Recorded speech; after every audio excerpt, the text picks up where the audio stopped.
to the Lowdown Mortgage Podcast, the show where we dive deep into the topics that directly impact the evolving originator. I'm your host, Connor Bartley. Bam! And joining me today is someone who started in this business during one of the hardest moments in modern housing history, worked his way through loss mitigation, processing, underwriting, and commercial before deciding to bet on himself as a loan officer, and has been closing over 100 units a year ever since by doing something most originators have completely given up on, which is showing up in person. Bryant Delgado, welcome to the Lowdown. Thank you for having me. It's an honor. Absolutely, man. Well, it's an honor to have you on the show, man. I think you're going to bring a really interesting perspective to things today because I love what we're going to talk about. But let's start kind of from the beginning. You got into the industry around 2008, and the moment that changed your direction was a cold call that you made to a loan officer whose file you were approving. So if you don't mind, just give us some context. What about that, kind of flipped the switch for you and got you into, being interested in being a loan officer? Yeah, as you're aware, I have an operational background first. That's how I started my career. And, through growth, I became an underwriter. And one of the files that I was approving happened to be a loan officer. And so I've never knew how much loan officers made. And, it was a mind blowing figure, the amount of money he was making. So I decided to call him up, and, one of the first things that intrigued me was, his personality. He was just outgoing. And I asked him, like, what exactly do you do to make this type of income? And he was like, his exact words was like, I golf, drink, and network all day. Sounds like the perfect job. And I was like, perfect. Like, I want to do this. He, when then he went into more detail, like getting licensed, this, that, and that was December of 2016. And by March 2017, I was like, I put in my 2-week notice without knowing anything and became a loan officer full time. Yeah, well, that's kind of a hallmark of top producers, which is you took action immediately, right? Like you saw something you wanted and you said, okay, now I know that exists, how to get it, what, what the job is. I'm just going to go take the bet on myself and go for it. Where a lot of other people take their time, they overthink it, they delay, they resist. And so top performers, just my observation, they will take immediate action, and if they fail, they fail, and they'll figure it out somewhere else. And but they keep taking chances. So I love that you did that, and it's clearly paying off. Now, you grew up bilingual, parents from Ecuador, raised in New York, moved to Houston, where I'm from. When did you realize that combination was actually a competitive advantage for you in the mortgage business and not just a detail about your personal background? Yeah, it's just the New York East Coast mindset. It's always go, go, go, go, go. They're very fast. But then, I got here when I was young, so I did get that Southern hospitality. So a combination of learning both cultures, and then the Ecuadorian mindset of just being hard workers. It just helped me, grow my business. Yeah, I mean.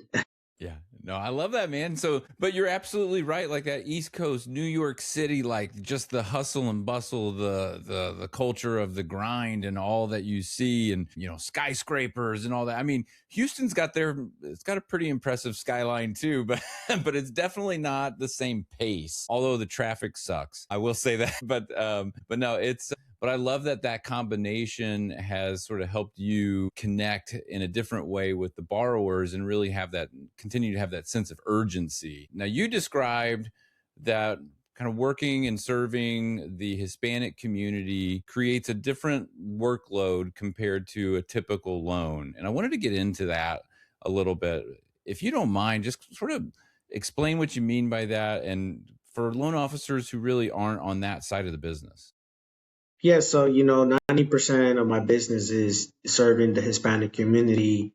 The Hispanic clientele is a little bit more hard work. They prefer to do things in person. They're not tech savvy. They're not, there's a lot of trust factor that needs to be built first. They won't complete an online application. They won't do a phone application.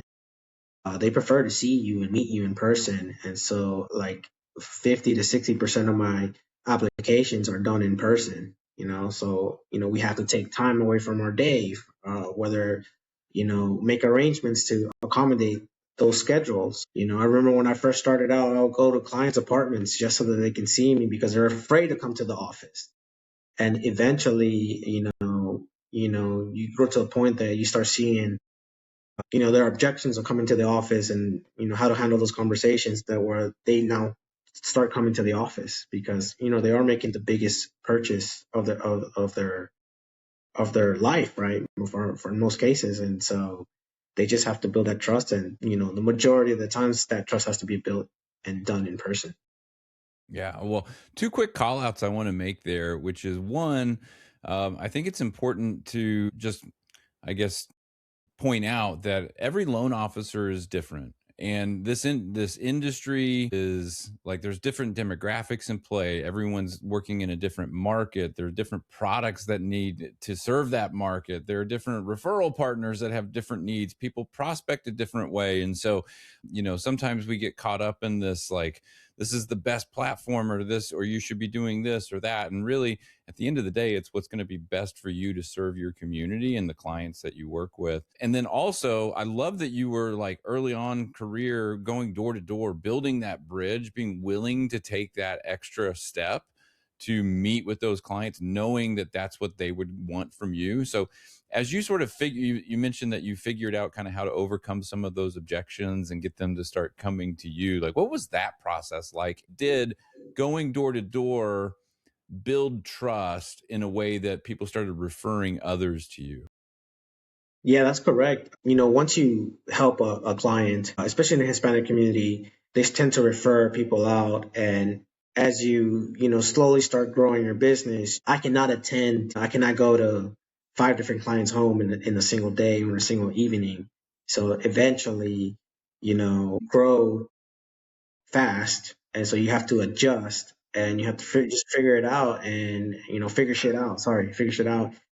um, and I got good at getting clients to come into the office, whether I mean, I've had clients drive from Galveston just to come see me, because I Yeah. did their uncle's loan. And for those of that are in other parts of the country, like Houston is an hour away from Houston, right? So, I mean, it's Houston so big. And so I get clients driving an hour and a half away to come meet at their appointment. Yeah, yeah. And like I said earlier, the traffic's terrible. It's So anybody coming from Galveston to Houston taking that hour and a half drive, they're yeah. really committed. So I And I'm on love the that, north man. side of Houston. I'm in Spring, so this is where I plan Okay. to. Yeah, that's even further. That's awesome, man. I'm a Langham Creek kid. I don't know if we ever talked about that, but that's where I graduated high school, class of 2000. Anyway, so I think that's great. And so as you're like going door to door, like what were those conversations like? Like, are you just knocking on the door? No, I Did you do wasn't any knocking cold on. calling that way and like No, prospecting, or or was it I just wasn't. meeting clients? I wasn't going door to door. I was getting referrals from the realtors, and they're like, "I'm having Okay. trouble with this lead. They don't want to apply with no one. I'm gonna give you a shot." And I was like, you know what? Let me go the extra mile. Because a lot of loan officers are not gonna be like, "Hey, let me go to your apartment and I'll do the app with you in the comfort of your home. Do you at least have Wi-Fi?" And so that was my approach to it. And so, I started converting pre-approvals, and people, realtors were happy with my work ethic, that they started referring more. And that's really how it was. And so I started to, like, spoil a couple of referral partners by going to their client's home, but then, had to pivot eventually and say like, hey, this is, we got to get these clients. I'll be happy to show up to your office or my office, and start like meeting them at in a formal setting. So eventually the clients get the buy-ins, you know, um, because in the beginning that's what I did, go to clients' homes, and then eventually like I said, I had to pivot, I had to change the way I do things in Yeah. order to scale, right? So Well, and that's the benefit of having success, right? You built value behind you as a loan officer, People started to see that you were a reliable source of, a reliable lender, someone who could get the job done. And once you had that reputation and that value built behind you, now you have an opportunity to do things your way, right? So I think, to kind of boil it all down, you saw the need to take that extra step to build that reputation, built it up, and now you have the freedom to do things, a different way. And I think it's the way it should work, and a lot of people try to skip that step. Now, you said something else that had stuck with me in the past, that like face to face trust is like baked into the DNA of your clients, even the younger tech savvy like DACA recipients. So, where does that come from culturally, and what does that tell you about building real trust and what that actually requires? Yeah, I mean, so like I said, even the younger Hispanic clientele, like they still prefer to see someone face to face. Even myself included, when I'm doing a personal transaction or something, I like to go into someone's office, and I think it's just the culture and learned behavior that, when you're growing up, you see what your parents do, and you kind of tend to take some of those things. And like I said, the house purchase is probably the biggest purchase someone is gonna do.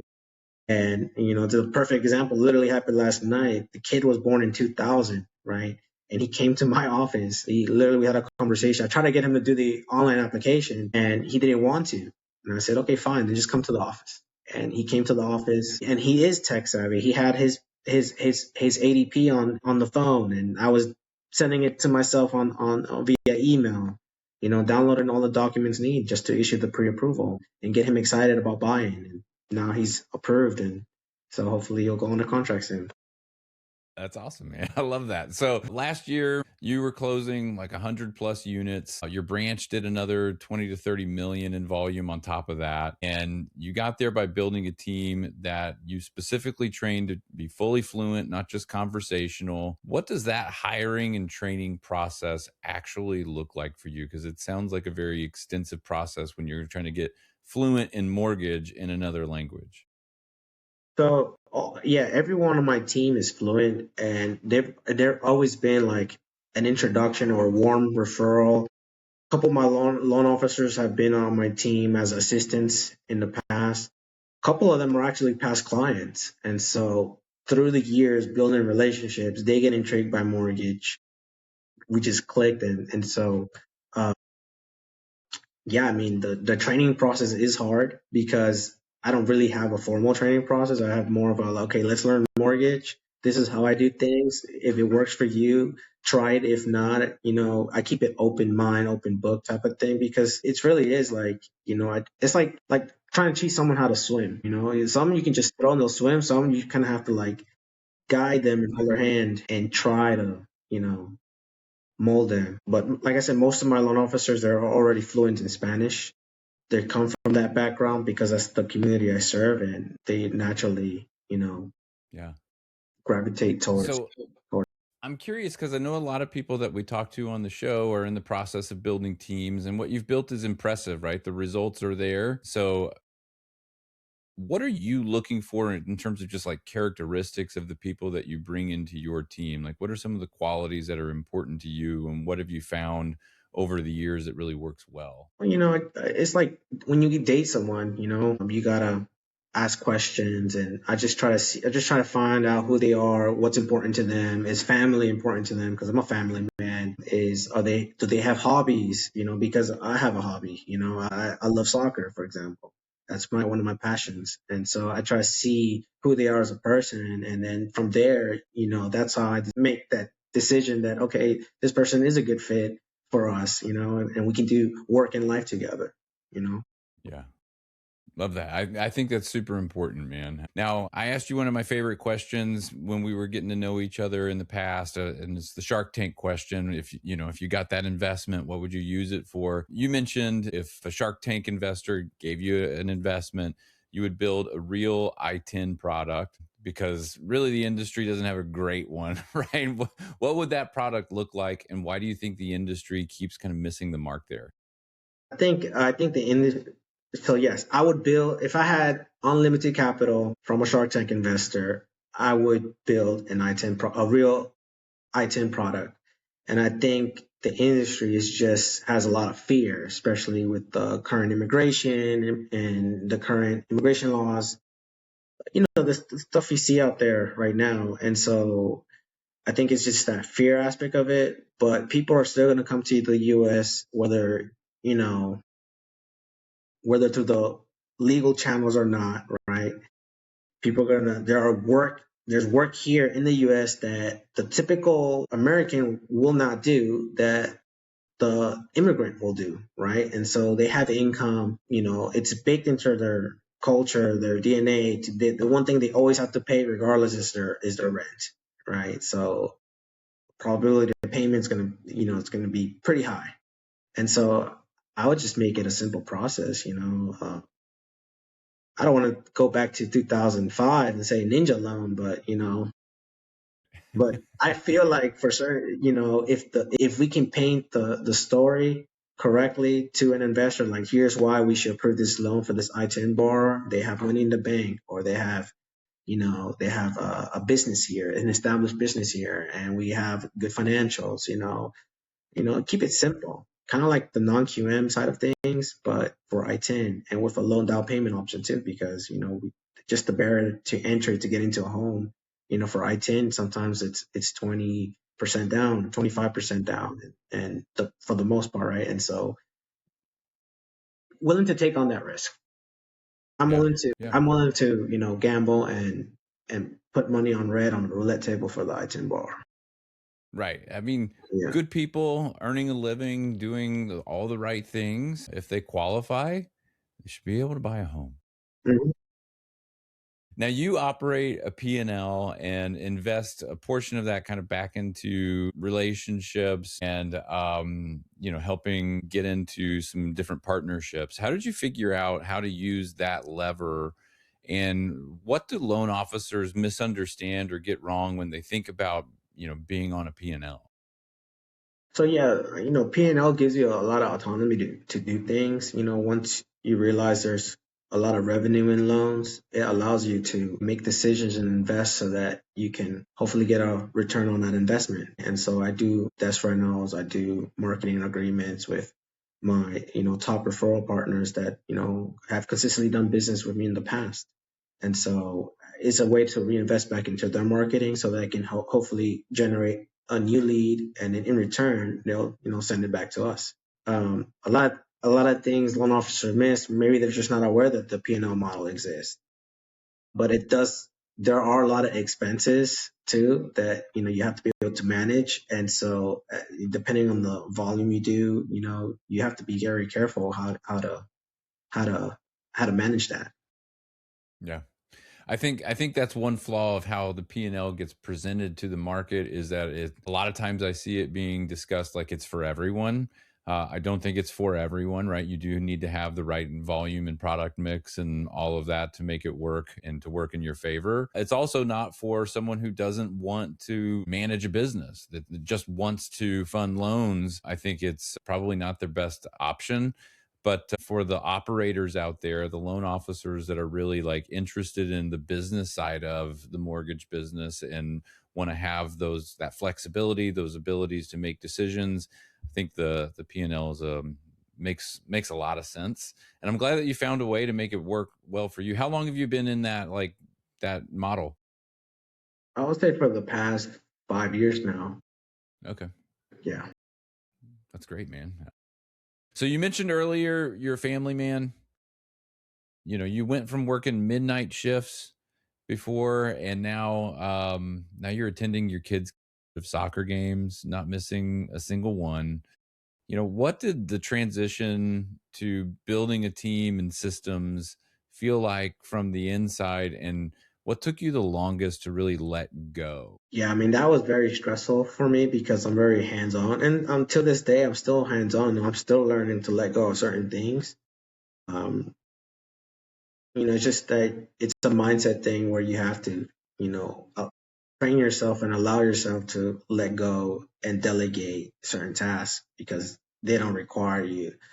Someone else can take care of it. And so that frees up a lot of time. And so as I train my people, my team, for example. Most of my team members have been with me for at least 3, 4, 5 years. By now, they're experts at what they do. And so I started to let go and enjoy the extra time with my family. Yeah.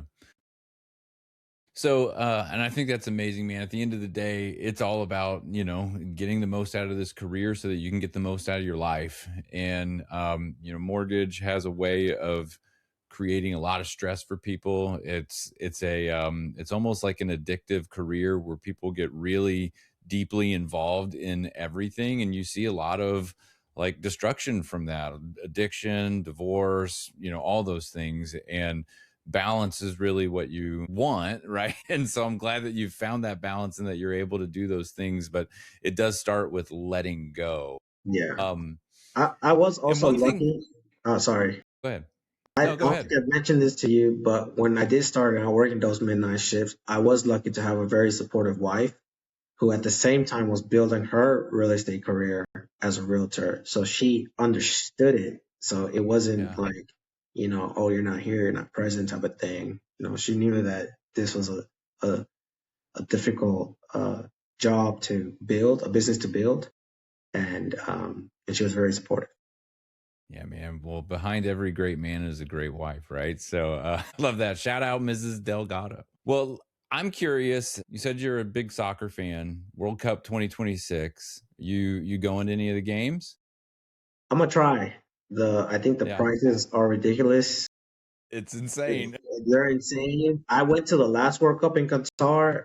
I thought it was fantastic because Qatar was the city, Doha was small, but all the stadiums, all the game host stadiums were all within like a 30-mile radius. So Oh for the yeah. perfect example, like Houston, for example, you could have a stadium in the Woodlands, a stadium in Kingwood, a stadium Right. in South Houston, in Sugarland. Galveston, Yeah, yeah, so you could like everything was within driving distance, and so it was an amazing experience. And now, now it's a bigger World Cup. There's more teams. There's games in Canada, Mexico, and from the West Coast to the East Coast. It's like all over the place. Like, and yeah, then the prices are through the roof.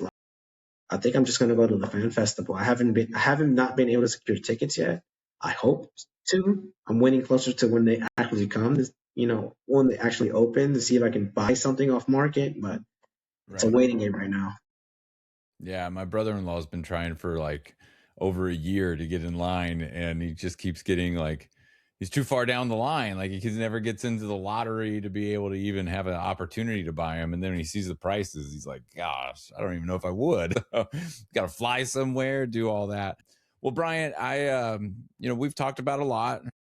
And I don't know if you came in here hoping to, get something off your chest or speak your mind about something, or if there was any wisdom that you'd like to share, and maybe I just didn't ask the right question. Is there anything kind of before we say goodbye that you'd like to share with the audience, or advice that you would give yourself, the 10-year ago version of yourself that you wish you knew then? No, Connor, actually, if I can go back in time and and give my 10-year-old self an advice from when I started, as a loan officer, I'd say, hey, keep doing it. Because there was a moment in time where I felt like, did I do the right thing? It took a couple of months there were some dark moments during that period, and I got through them. And that's what I would say. Just continue to trust your gut and move forward, you know? Yeah, I love that, man. I mean, I know a lot of people who are listening to this have had that moment or are in the middle of those moments right now, and I think that's great advice because at the end of the day, like if it's your passion, if you're gonna make it work, it's a you got to psych yourself up sometimes because there are going to be those down moments. There are going to be those times where you feel like should I be doing this, or you've got that imposter syndrome. And so I think that's great advice, man, and I'm glad that you stuck with it because you're clearly making an impact on the community that you're in and the people that you serve and the referral partners and the team members that are on your team. So love that you're having the success you're having, man. But listen, Bryant, thank you for being on the lowdown. I appreciate all that you've shared with the audience today, and wish you Yeah, nothing thank but you the for best in having the me. future. Yeah, absolutely. It was a pleasure, man. I appreciate you.